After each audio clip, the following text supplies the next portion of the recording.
Super ఉందండి. Mahesh Babu movie మళ్ళీ మళ్ళీ రిలీజ్ కావాలి. ఇలాగే మేము ఫ్యాన్స్ అంతా వచ్చి చూడాలి. థియేటర్ లో మాత్రం రేంజ్ లో ఎంజాయ్ చేస్తారు అందరూ. ఓకే, అంటే ఎప్పుడు టీవీలో చూసేది కదా, ఇప్పుడు 4Kలో చూసారు కదా. చాలా బాగుంది యాక్చువల్లీ. అంటే చాలా రోజుల తర్వాత మళ్ళీ స్క్రీన్ పైన చూసా కానీ బోర్ రాలేదు ఎక్కడ. ఓకే, జై మహేష్ బాబు. ఒక్కొక్క విజువల్ ఉంది, సౌండ్ ఏంటి లేదు, మాకు సౌండ్ ని డామినేట్ చేసామన్నా. జై బాబు అన్న ఒక్క సపోర్ట్ అన్న. ఐమాక్స్ లో కొన్ని సీన్స్ కట్ చేశారు. లేదు, అన్ని చోట్ల కట్ చేశారు. దాని రీజన్ ఏంటంటే మళ్ళీ యాడ్ చేసి రిలీజ్ చేస్తున్నారు. అప్పుడు మీరు ఫ్యాన్స్ మాత్రం వాళ్ళు మోసం చేయొచ్చు. ఫ్లాప్ లో ఉన్నా మరి ఇప్పుడు ఇంకా హైప్ వస్తుంది కదా. మరి క్లాస్ వచ్చిందిగా, మరి మహేష్ బాబు ఫ్యాన్స్ వల్ల పోయిందని ఆయనే చెప్పాడు కదా. అయితే ఇప్పుడు ఫ్యాన్స్ వచ్చారు కదా, ఇప్పుడు మళ్ళీ మేమే కమ్బ్యాక్ చేస్తున్నాం. మళ్ళీ వెళ్ళండి. జై బాబు.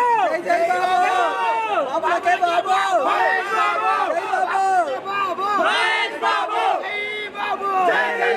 మాట్లాడమన్నది అట్లా ముట్లు